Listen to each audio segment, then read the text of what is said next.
வணக்கம் ஃப்ரெண்ட்ஸ், நீ நம்ம என்ன பார்க்க போறோம்னா பிக் பாஸ பத்தி தான். பிக் பாஸ்னா என்னன்னு தெரியாத ஒரு ஆள் நானு. பிக் பாஸவே உயிரா நினைச்சுக்கிட்டு இருக்க ஒரு ஆள்.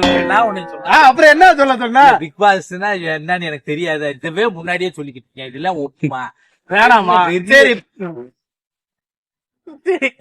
பிக் பாஸ் பாத்துருக்கேன் இல்லையா? ஒரு சீசன் கூட பார்த்தது இல்லையா? ஒரு சீசன் நான் பார்க்க மாட்டேயா. ஹாய் ஃப்ரெண்ட்ஸ், இன்னைக்கு நம்ம எதை முதல்ல இருந்து வா. அவர் மூஞ்சி இப்ப எனக்கு என்னடா பிக் பாஸ்னா எனக்கு என்னன்னு தெரியாதுன்னு சொல்லவா? உண்மையாவே உனக்கு தெரியாது? ஆமா, உண்மையாவே தெரியாம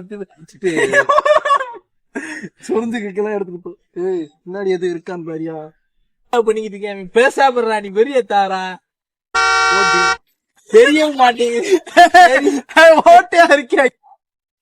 ஹாய் ஃப்ரெண்ட்ஸ், ஹாய் ஃப்ரெண்ட்ஸ், இன்னைக்கு நம்ம என்ன பார்க்க போறோம்னா பிக் பாஸ்ல நம்ம சபரி இருக்காருல்ல, அவரோட பழத்தை காணான்றாங்க. அதை பத்தி தான் நீங்க நம்ம பார்க்க போறோம். உங்களோட கருத்து அதை பத்தி என்ன? சொல்லி தொலையா. அவர் சபரி வச்சிருந்த பிக் பாஸ்ல சாப்பிடறதுக்காக வச்சிருந்த பழத்தை யாரோ எடுத்து கண்டஸ்டன்ட்ல யாரோ ஒரு ஆள் எடுத்து ஒழிச்சு வச்சிட்டாங்க. அதத்தான் நானும் அது யாருன்றதுதான் இப்போ ரொம்ப சிவியரா போய்கிட்டு இருக்கு பிக் பாஸ். அது யாருன்றது இப்போ வரைக்குமே நமக்கு ஓரளவுக்கு பிடிபட மாட்டேன். அதுக்காக அரோரா கிட்ட போய் அவர் சண்டை போட்டு ஆனா அவருடைய பக்கமும் ஒரு நியாயம் இருக்கு. ஏன்னா அவர் சாப்பிட்டதுக்கு அப்புறம் தான் மாத்திரை போடணும் அப்படின்ற ஒரு இதுல இருக்காரு. ஆனா அப்படி இருக்கும்போது நீங்க அந்த அளவுக்கு ரொம்ப ஃபன் பண்ணி அந்த டாஸ்கை கொண்டு போக வேணும்னு தான் இல்லை.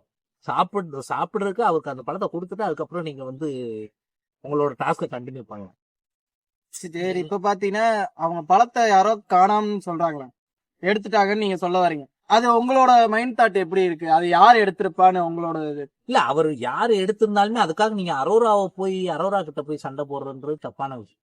ஏன்னா மத்த எல்லா கண்டஸ்டன்ட்டையும் நீங்க ஒவ்வொரு ஆளுகிட்டையும் போய் கேட்டிருந்தீங்கன்னா பரவாயில்ல. அரோரா கிட்ட எடுத்துக்கூட அப்படின்னு சொல்லும்போது அது ஏன் ஒருவேளை தெரியல என்ன விஷயம், அவங்கதான் எடுத்து வச்சாங்கன்றது இவர் கெஸ் பண்றாரா என்ன? அது ஒன்றும் புரிய பண்ண மாட்டேங்குது. நான் அதுக்காக இவ்வளவு ஃபன்னா எடுத்துட்டு போன்றக்கா இப்படி எல்லாம் சாப்பாடை ஒழிச்சு வச்சு இப்படி கொண்டு போக வேண்டிய அவசியம் இல்லை. அதையே சொல்ற மாதிரி போன வாரத்துல இருந்து ஒரு 3 பேரோட கேமுமே இதாகிட்டு இருக்கு, ஸ்பாயில் ஆகிட்டு இருக்கு. அதுல அரோரா ஓரளவுக்கு தப்பிச்சு இப்பதான் வந்துகிட்டு இருக்காங்க. ஓரளவுக்கு அது தப்பிச்சு சரி, ஓரளவுக்கு நம்ம கேம இனிமேலாவது நம்ம உள்ளக்கந்து அவங்களோட ஃபேமிலி தெரிஞ்சுக்காரியா? ஃபேமிலி இது சொல்லி இதெல்லாம் உண்மையிலே முதல்ல இருந்து போ. சீரியஸா முதல்ல அது முதல்ல இருந்தே சொல்லு.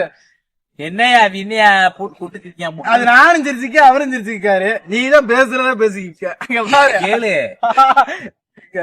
அவரா அவங்களோட ஃபேமிலி சொன்னதுக்கு அப்புறம் ஃபேமிலில இருந்து ரியாவா அவங்க ரியா போன சீசன் வந்தாங்க. அவங்களால கேம் ஆட முடியாமே இந்த சீசன்ல வெளியே போயிட்டாங்க. வெளியே போய் ஒன்னும் பண்ண முடியாம அவங்களோட கேம் வெளியவே தெரியாமே போயிருச்சு. அது நடக்கக்கூடாதுன்றதுக்காக அரோராவுக்கு நல்ல அட்வைஸ் கொடுத்துட்டு போனாங்க. அதை கூட ஓரளவுக்கு அவங்க இது பண்ணாங்களா, எடுத்துட்டு பிளே பண்ணாங்கன்னா கூட இன்னும் நல்லா இருக்கும். 3 பேர் பிளே கொஞ்ச அளவுக்கு கேம் ஸ்பாயில் ஆகுது அப்படின்னா 3 பேருமே ஏன் தனித்தனியா நின்று கேம் ஆடுங்க. இன்னும் 50 நாள் தான் இருக்கு. 50 நாள்ல வெளியே போயிட்டு உங்களோட ஃப்ரெண்ட்ஷிப்பு பாண்டிங் இதெல்லாம் வச்சுக்கோங்க. அதை யாருமே எதுவுமே கேட்க போறதில்ல. இதுக்குள்ள நீங்க எல்லாருமே தனித்தனியா கேம் ஆடாது.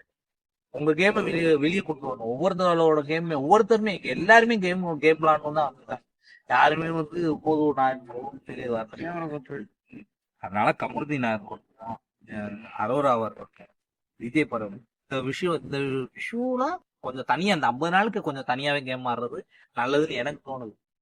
சரி, இப்ப பார்த்த வரைக்கும் எனக்கு என்னன்னா, எனக்கு இந்த பிக் பாஸ் பார்க்கும்போது அவங்க சண்டை போட்டு இருக்காங்க, இந்த மாதிரி எல்லாம் செய்யறாங்களா, அது அவங்க உண்மையிலே அவங்க அது ஸ்கிரிப்டடா இல்ல அது அவங்க நேச்சுரலாவே ரியலாவே அந்த அவங்களோட கேரக்டரா அப்படி விளாடுறாங்களா என்னன்னு எனக்கு ஸ்கிரிப்டடா இருந்தா எப்படி 24 ஹவர்ஸ் உனக்கு காட்டும். 24 ஹவர்ஸ் லைவ்ல நீ போய் 24 ஹவர்ஸ் எப்ப போய் நீ லைவ் பார்த்தாலுமே போய் உனக்கு எப்படி லைவ் எப்படி 60 கேமரா இருக்கு, அதுக்கு நீ என்ன பண்ண முடியும்? அப்ப அவங்க சண்டை போறது இதெல்லாம் அது அவங்க நேச்சுரல், அவங்க பிஹேவியர் கேரக்டர்ஸ் தான், அவங்க எமோஷன் தான் வெளியே வர்றது. அவங்களோட ஒரு விஷயம் இப்ப எந்த ஒரு வெளி உலகத்து வாழ்க்கையே இல்லாம ஒருத்தங்க ஒரு 100 நாள் 106 நாள் ஒரு வீட்டுக்குள்ள அடைஞ்சு இருக்கிற மாதிரி இருக்கணும். அப்படின்றப்ப உனக்கு வெளி உலக வாழ்க்கை தெரியாது, மொபைல் இல்ல, நெட்வொர்க் இல்ல, எந்த ஒரு வெளி உலக டச்சுமே இல்லாம ஒரு இடத்துல இருக்கும்போது நீ நமக்கு ஃபேஸ் யார் இருக்காங்களோ நமக்கு அவங்க கிட்டதான் நம்ம பேச முடியும். அவங்க கிட்டதான் நம்ம பேச முடியாது. பேசி அவங்கள ஓரளவுக்கு நம்ம ஆனா பாண்டாகிறதும் வந்து இந்த கேமை பொறுத்த அளவுக்கு தப்பு, பிக் பாஸ பொறுத்த அளவுக்கு. ஏன்னா எப்படி சொல்றது, ஒவ்வொருத்தருமே பாண்டாகணும்னு சொல்லி வந்துட்டாங்கன்னா அவங்க கேம் ஸ்பாயில் ஆயிடும். கேமோட இப்போ இதே கேம நான் ஒரு விதமா பாக்குறேன். என்னன்னா